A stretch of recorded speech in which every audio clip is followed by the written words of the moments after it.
केके पाठक छुट्टी के बीच ही अचानक पहुंचे दफ्तर। 2 दर्जन से अधिक एमडीएम डीपीओ का वेतन बंद। बिहार में शिक्षा विभाग के अपर मुख्य सचिव केके पाठक इन दिनों छुट्टी पर चल रहे हैं। सोमवार से ही केके पाठक अवकाश पर है। उनकी जगह पर अभी विभाग के सचिव वैद्यनाथ यादव को एसीएस का प्रभार दिया गया है। केके पाठक की छुट्टी को लेकर तरह तरह की चर्चा चल रही है। उनके दिल्ली जाने की बात भी चर्चे में रही। हालांकि उन्होंने स्वास्थ्य कारणों का हवाला देकर अवकाश लिया है। जबकि छुट्टी के बीच ही मंगलवार को अचानक केके पाठक सचिवालय स्थित अपने कक्ष में पहुंच गए।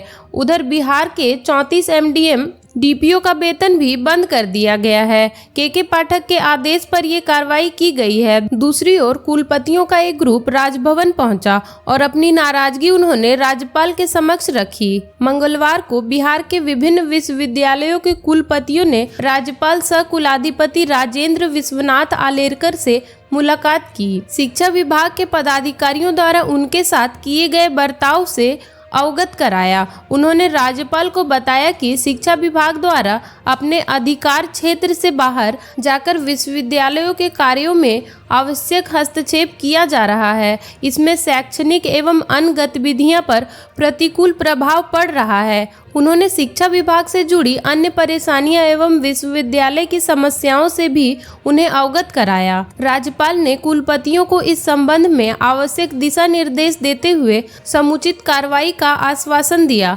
उन्होंने कहा कि शिक्षा विभाग को विश्वविद्यालयों एवं राजभवन के अधिकार क्षेत्र का अतिक्रमण नहीं करना चाहिए। इधर शिक्षा विभाग के अपर मुख्य सचिव केके पाठक के अवकाश पर जाने के बाद सामान्य प्रकाशन विभाग ने शिक्षा विभाग के सचिव वैद्यनाथ यादव को अपर मुख्य सचिव के सारे कार्य का प्रभार सौंप दिया है। उन्होंने प्रभार संभाल भी लिया। इधर मंगलवार की देर शाम अपर मुख्य सचिव केके पाठक अचानक विकास भवन सचिवालय स्थित अपने कक्ष पहुंचे। वे कुछ देर ठहरे और वापस लौट गए। सूत्रों के अनुसार केके पाठक के दिल्ली में होने की बात कही जा रही थी।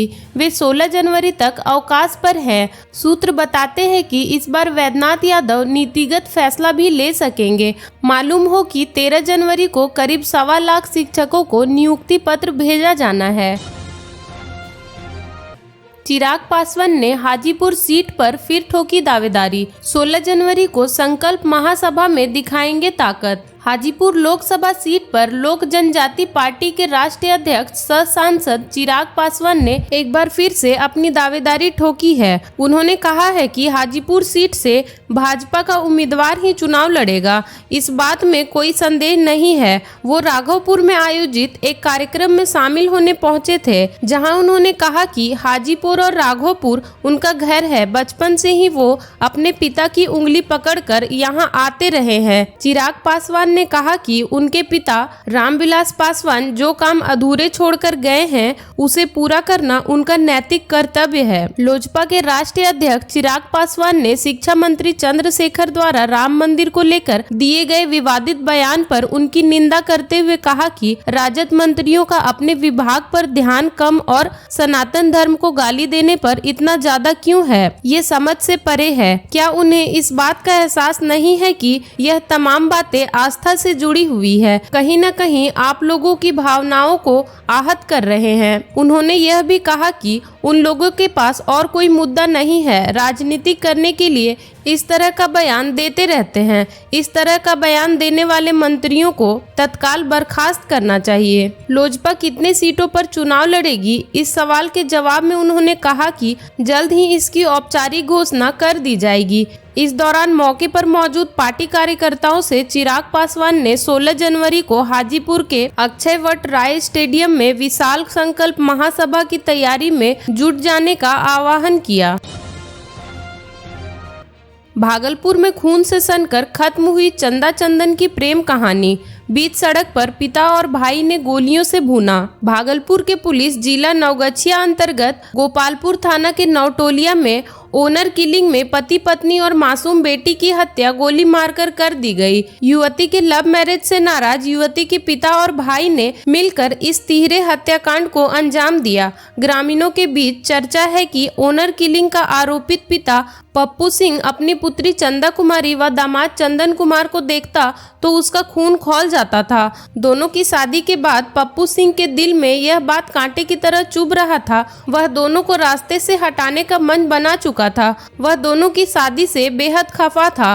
2 साल में कई बार उसने दोनों को रास्ते से हटाने की योजना बनाई, लेकिन सफल नहीं हो पाया। अंततः मंगलवार को चंदा और चंदन की प्रेम कहानी को दुखद अंत हो गया। उसकी मासूम सी बच्ची की भी हत्या कर दी गई। सरेआम बीच सड़क पर युवती के भाई और पिता ने इस हत्याकांड को अंजाम दिया। पुलिस सूत्रों के मुताबिक पिछले माह किसी बात को लेकर एक बार फिर पप्पू सिंह ने दोनों की हत्या की प्लानिंग की। उसकी योजना को तब बल मिला जब पप्पू सिंह को अनिल सिंह ने घर बनाने का ऑफर दिया। वह 1 माह से घर बना रहा था। उसी समय से वह अपनी पुत्री व दामाद पर नजर बनाए हुए था। केवल वह मौके की तलाश में था।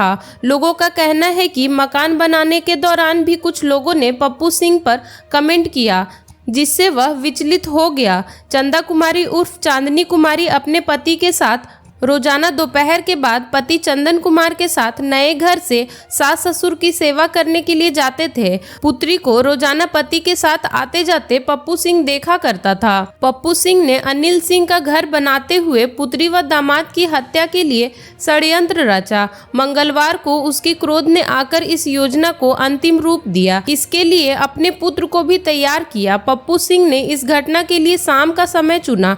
ठंड की वजह से गांव के लोग शाम के समय अपने अपने घर चले जाते हैं, जिसका फायदा उसने उठाया। पप्पू सिंह अपनी पुत्री को जाते समय भी मौत के घाट उतार सकता था, लेकिन इसके लिए शाम होने की प्रतीक्षा की। चंदा कुमारी को पुराने घर से लौटते समय अनिल सिंह के घर के पास रोक लिया। उसने लोहे के रॉड से पुत्री चंदा कुमारी के सिर पर प्रहार कर दिया। दामाद पर भी वार किया। दामाद का हाथ तोड़ दिया। प्लान के मुताबिक पप्पू सिंह ने पुत्र धीरज को फोन किया। धीरज सिंह पहले ही तैयार था। उसने मौके पर पहुंचकर गोलियां की बौछार कर दी। उसने सबसे पहले बहनोई को गोली मारी, फिर गंभीर रूप से घायल बहन को भी गोली मारी। इसके बाद 18 माह की भांजी को भी गोली मार दी। पप्पू सिंह जब लोहे की रॉड से पुत्री चंदा कुमारी को मार रहा था तो चंदन कुमार आक्रमण होने की बजाय ससुर की पैर पकड़कर रहम की भीख मांग रहा था। वह बार बार कह रहा था कि अपनी बेटी को क्यों मार रहे हैं, मारना है तो मुझे मार दें। ससुर का दिल नहीं पसीजा। ससुर ने दामाद चंदन पर भी प्रहार कर दिया। इतने से भी पप्पू सिंह का मन नहीं भरा तो फोन कर पुत्र धीरज को बुला लिया। गोपालपुर थाना क्षेत्र के नौटोलिया की चांदनी कुमारी पिता प्रमोद सिंह उर्फ पप्पू सिंह को अपनी मर्जी से अपने पड़ोसी चंदन कुमार से शादी करने की कीमत अपने परिवार की मौत से चुकानी पड़ी। बिहार में बिछेगा सड़कों का जाल। समस्तीपुर से दरभंगा जाना होगा आसान। गया बिहार शरीफ सड़क को लेकर भी है ये प्लान। केंद्रीय सड़क परिवहन एवं राजमार्ग मंत्रालय से अनुमति मिलने के बाद बिहार में 3 NH का निर्माण इस साल शुरू होगा, जिसमें Hajipur Bachhwara NH 122B, Ahmedabad Manihari NH 131A और गया बिहार शरीफ NH 120 पर एक ROB शामिल है। इन सभी के निर्माण की प्रक्रिया केंद्रीय सड़क परिवहन एवं राजमार्ग मंत्रालय ने शुरू कर दी है। इन सभी परियोजनाओं संबंधित इलाकों में आवागमन बेहतर करने के लिए परियोजनाओं का निर्माण शुरू करने की मांग पिछले कुछ सालों से की जा रही थी। बिहार के ऐसे ही तमाम छोटी बड़ी खबरों को जानने के लिए चैनल को सब्सक्राइब कर लें और बेल आइकन को भी प्रेस कर लीजिएगा ताकि हर वीडियो का नोटिफिकेशन आपके फोन में पहुंच जाए।